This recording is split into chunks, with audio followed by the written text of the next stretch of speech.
Director, for this absolutely wonderful introduction. And it's really so good to have somebody who has been following the little magazine and obviously with as much passion as we have, be here as a part of this interactive session. Thank you also to everybody here, especially Mr. Muzo, who's been really kind, and thanks for coming in the morning.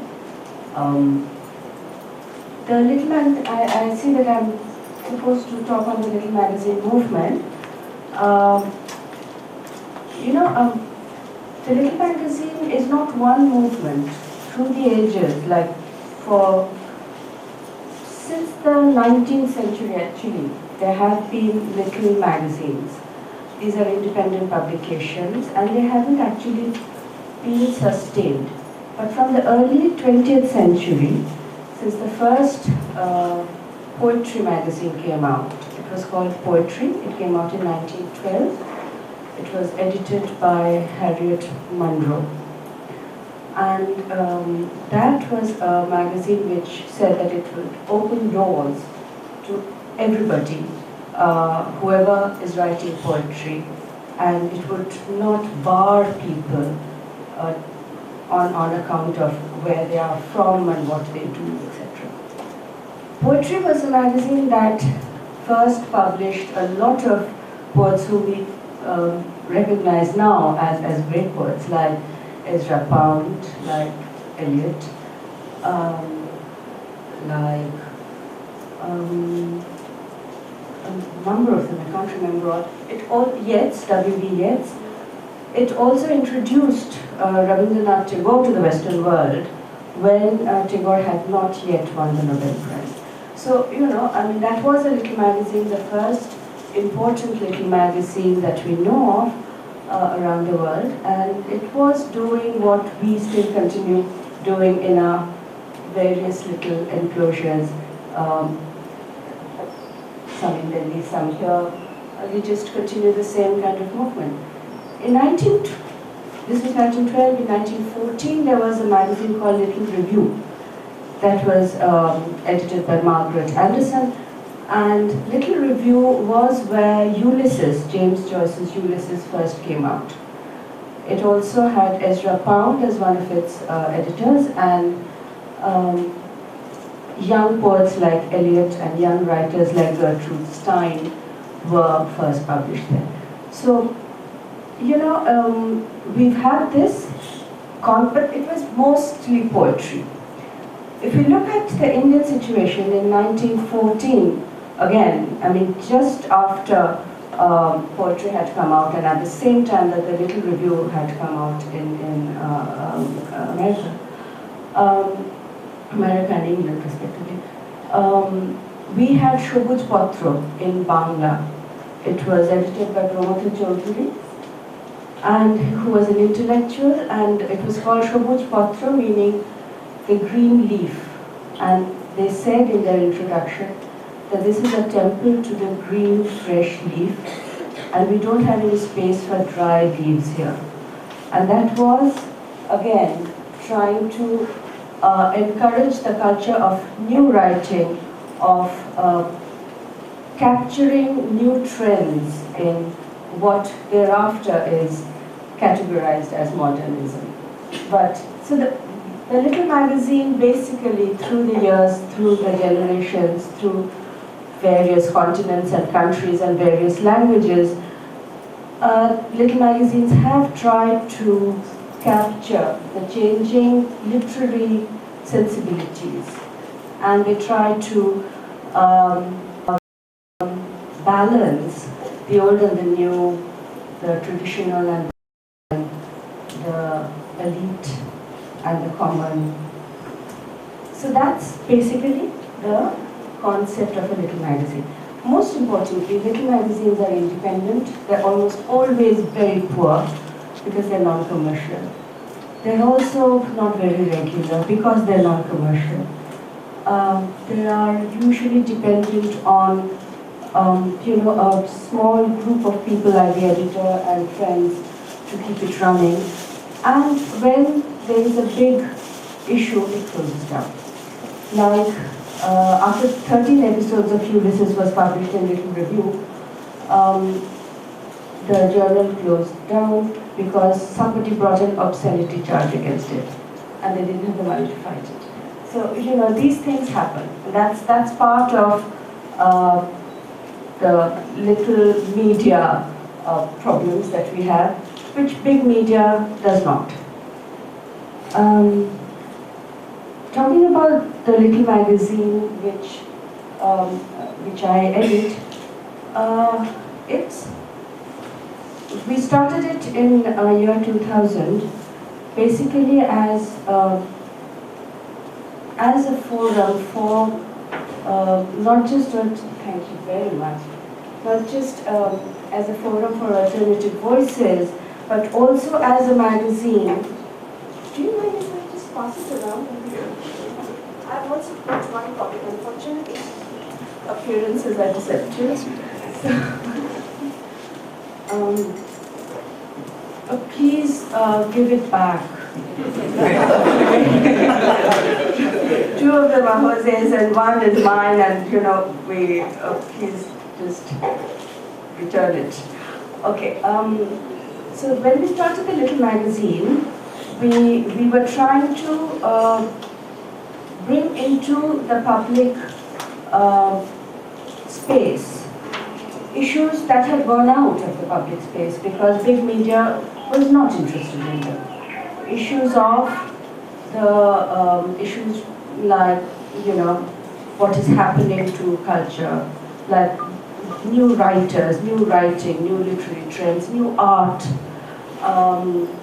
new kinds of. We don't do much of music, but a lot of theatre.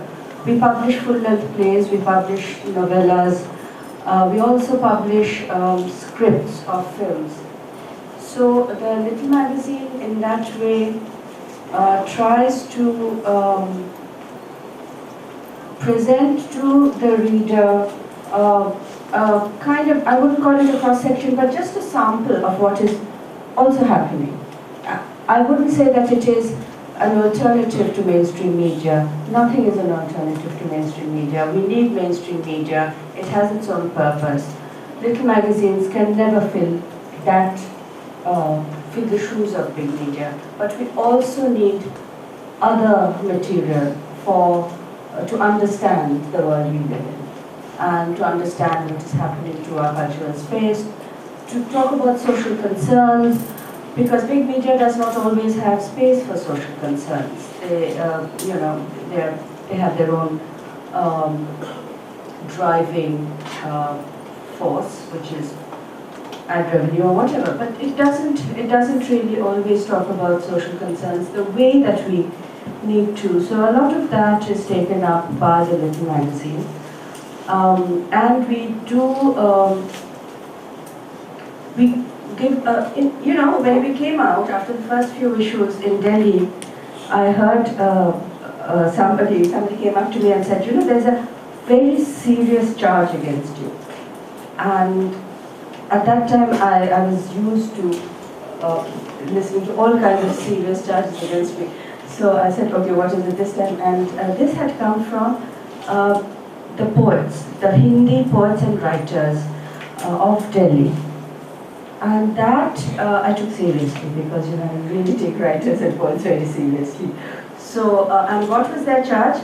Apparently we were a bull in a china shop. We had no respect for hierarchy. We had no respect for the dignity of being there for so long. And we just placed really big names with absolutely unknown people. And they said, ये नहीं होता है ऐसे तो कुछ होता नहीं है.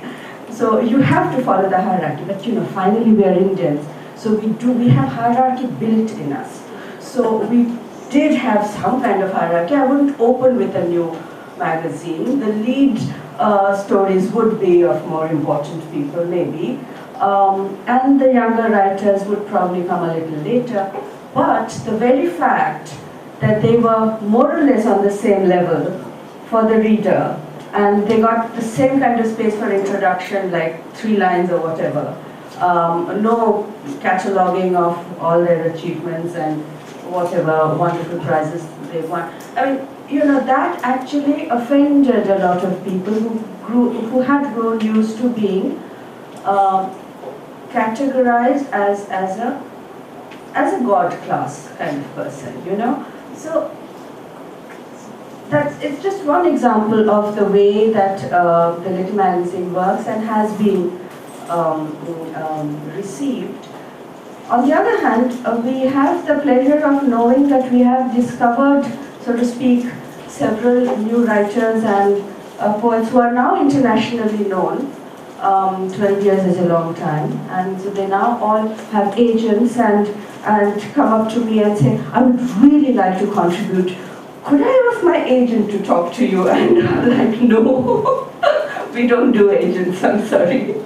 So, that's the kind of, that's the change that you also see. It's very good, but it's, at the same time, if you would like to keep that space, which is an open space, like an open forum for people to come and chat and talk, raise issues,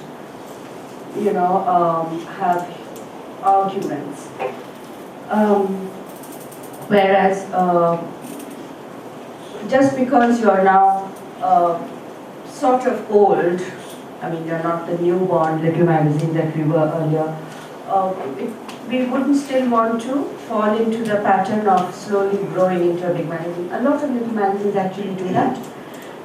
Once they become sort of established in their own way, they thereafter become more like a big mainstream magazine with the same kind of targets, which is something that we really want to avoid.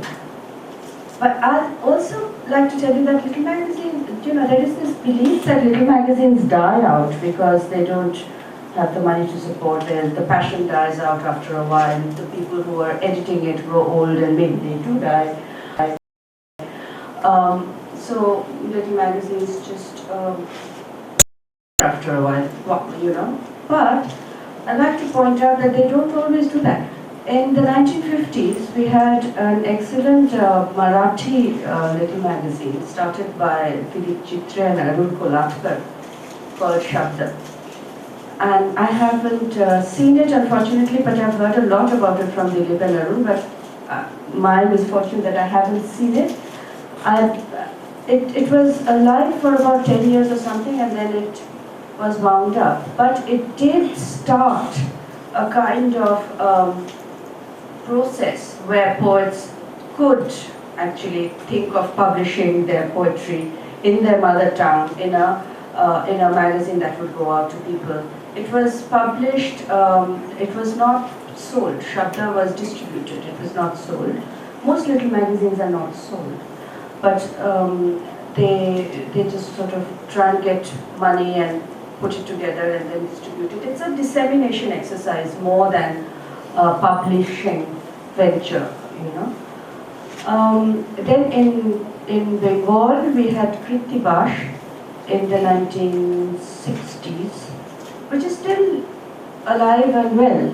It was started by Sunil Gangopadhyay, the poet, and Shakti Chattopadhyay, the poet, two of the best poets that Bengal has ever produced. And it actually was the space where all young, the 50s, I think it was in the late 50s, where the 50s and 60s writers came out, came into their own. They were published, and it was not just poetry, they also had other things, but it was primarily poetry. In Orissa, you had Jayanta Mahapatra's Chandrabhaga, which stopped for a very long time and then restarted in I think 2002 or something. And it's in English. It's a poetry magazine, and it still continues, and entirely because of the wonderful effort of Jayanta Mahapatra, the very well-known poet.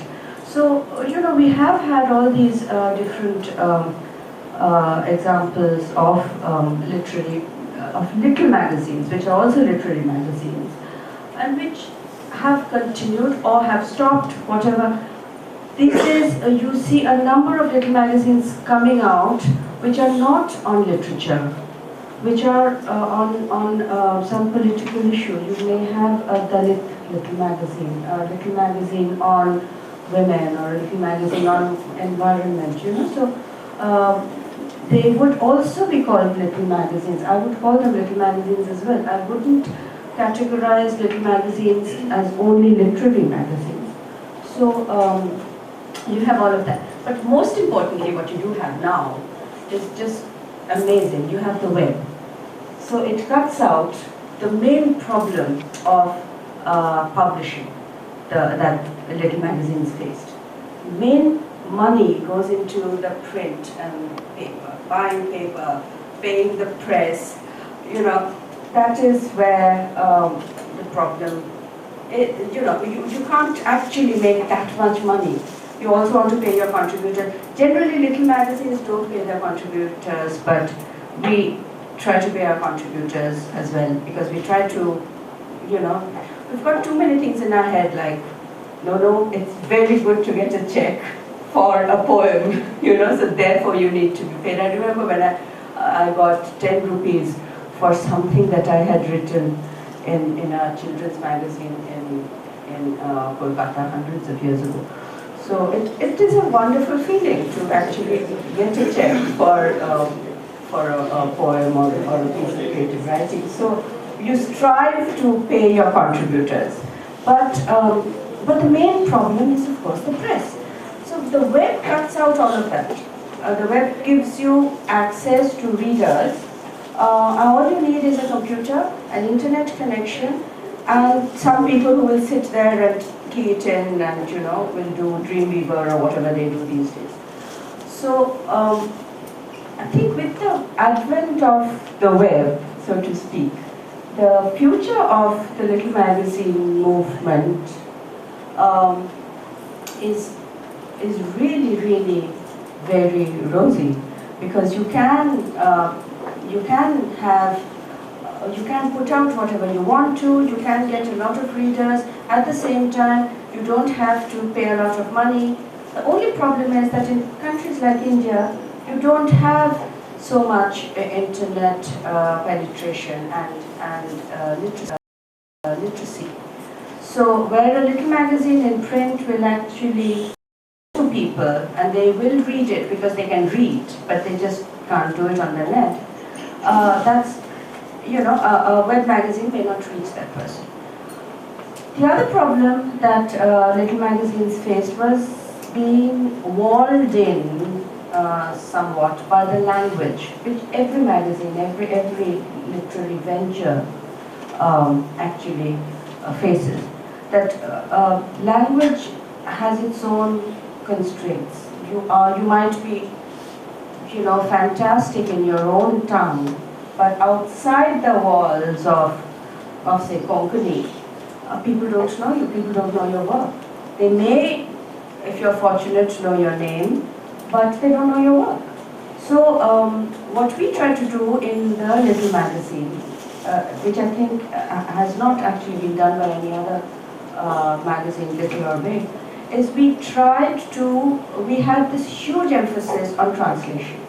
So we tried to present South Asian literature to the reader, South Asian literature through translation in English, because English is a sort of universal language. It is not the language of the masses, that is true, but that's the best one can do. One can't get it all. So at least you have some people getting an idea of the region they live in, and also the country they live in, because there are 22 official languages in India. And if you know what's being written in these various languages, then you know India much more than you would if you only read what was written in English and maybe your mother tongue. So you also need to connect with the rest of India. You also need to connect with the rest of South Asia, which is which we share a lot with. When we carry stories in Tamil, for example, we'll carry one Tamil story from Tamil Nadu and one from Sri Lanka, both translated into English. When we do an Urdu story, we'll have one Urdu story from India, one from Pakistan, a Bengali story from West Bengal and a Bengali story from Bangladesh, a Nepali story from India, a Nepali story from Nepal, or a poem. You know, so there's so much to share, and we just need to be aware of the fact that there is this much to share, that we don't have to stay confined within our own language, our own country, our own political barriers, and say, you know, terrorists, let's have nuclear war. So there are many things that we can actually try and oppose if we just try and understand our human situation. And the Leaf magazine is just one effort, among many, I'm sure, to do that.